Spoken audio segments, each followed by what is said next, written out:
Alrighty boyos, welcome back once again to another video. How you guys doing, guys? Today we have the version 7.40 patch notes for Fortnite Save the World. These were supposed to come out yesterday, but instead they're coming out today. And from what I've seen, there's actually a crap ton of bug fixes and stuff in this patch note, and there's some pretty cool stuff as well. So let's go ahead and jump into it. Let's get past the boring stuff and get on over to Save the World. So first up, we have the Yeoman Sniper, or the Yeoman. I'm not exactly sure how you pronounce this. Precision is key. Line up your shot for maximum huskage. That was awful. But this is the sniper. It looks really cool. And yeah, it's apparently supposed to shoot javelins or something, which is awesome. Then we have the top it off Fortnite challenge. The storm intensifies. The lower the burner, the faster the storm and higher the damage. So the banner looks really cool as well. I'm a very big fan of that banner. We got the missions and systems. For the challenge, the storm shrinks much faster and is more damaging. Keep that burner filled. Survive for 30 minutes 3 times to get the banner. And survive for 30 minutes to earn Love Ranger Jonesy and 1500 gold. So if you guys do want Stonesy Jonesy, he is a survivalist. And he's actually a very good character. Survivalist is pretty fantastic. I'm a fan. Available on February 13th at 7 p.m. Eastern time. So this will be available literally at the reset. Well, actually, they never even changed that. Okay. According to Reddit, they said that this would be available at... okay, now I need to do the homework for them. Okay, hold up. Okay, let's see. The Week 6 challenge will be removed at 7 p.m., blah, blah, blah. The Week 7 Fortnite challenge and weekly store weapon will be available when the patch launches. So as soon as the servers go up. They never changed the patch. That's lovely. Okay, so it'll be available literally whenever the servers come up. The seasonal gold cap has been removed. Thank God. Then we got challenge quests tied to console achievements and trophies will now award banners, so that's pretty cool. Players who have already gotten these quests will also receive the banners in a gift box. PC players will also be able to complete these quests and receive the banner rewards. And shout out to Save the Community for the suggestion. The following quests now appear in the challenges quest category, which is these. Then we have the improved AFK handling, iteration improvements on idle detection. Idle players will receive an in-game notification to contribute to the team before being kicked from the match. Players will now receive a notification when another player is kicked from the match for being idle. This is the first of several, keep that in mind, several changes coming to the AFK detection. We have some bug fixes, stuff with the Mac client, fixed an issue, fight the storm that caused the Atlas to be invisible. Thank God. Repaired an issue, or fixed an issue and repaired the shelter. Okay, and then fixed collision issues and repair the shelter and evacuate as well. In the UI, they updated the transform resorts to show the resources showing, or, you know, the resources returned. This was actually on the Trello board. Items in the X-ray tab of the item shop are no longer flagged as new if they're in your collection book. And then we got a lot of bug fixes right here that you guys can read. Off the top of my head, I'm not seeing anything too crazy, but I'm sure you guys will point that out if I did miss something. Performance improved quick bar responsiveness and decreased performance impact.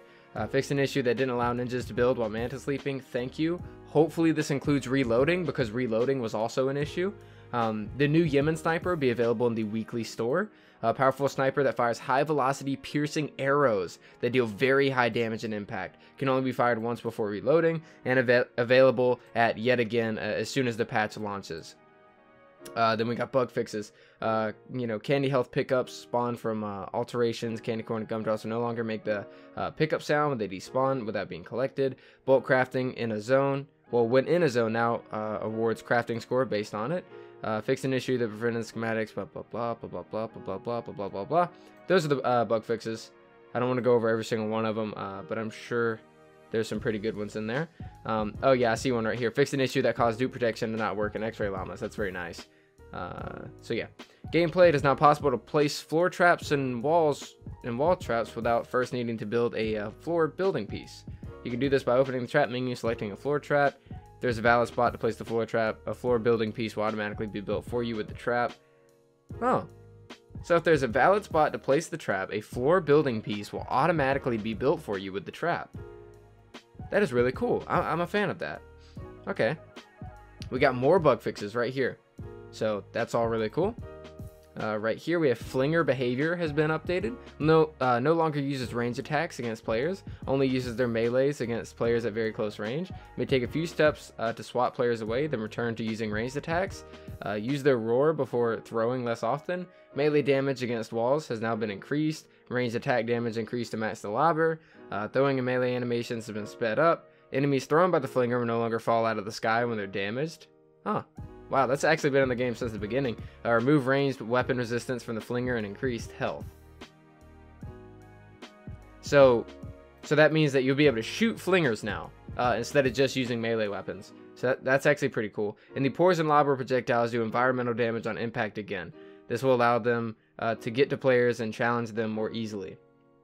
So basically, poison lobbers got a buff, essentially. I don't know how I feel about that. We'll figure that out whenever we play the game. The water elemental weapons had their shader updated to use the higher quality ice shaders. The player character now correctly animates when taking damage from the Wild Rift. Added AFK alert sound and some more stuff right there. Really cool. Added the dead zone adjustment for the gamepad sticks. All that cool stuff. Some more bug fixes as well. Accessibilities, new option, lock input method as mouse allows players to use both the mouse and controller simultaneously without suffering FPS drops, so that's really good. And then some performance stuff. So this is actually a pretty meaty patch note. I'm not gonna lie, there's actually some good stuff in here. And we also have the Dragon's Fist returning. I kind of went over that because it's just a returning weapon. It's just a hammer.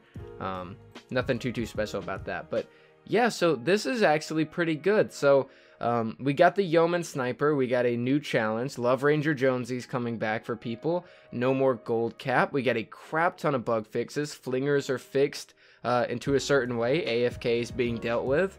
And you can switch from controller to PC without your game absolutely dying and having a heart attack. So this was honestly a pretty good patch notes. I'm very happy with this. I'm sorry if I was reading kind of slow and kind of stuttering a little bit because it's almost 4 in the morning and I only got 3 hours of sleep. But this is really cool.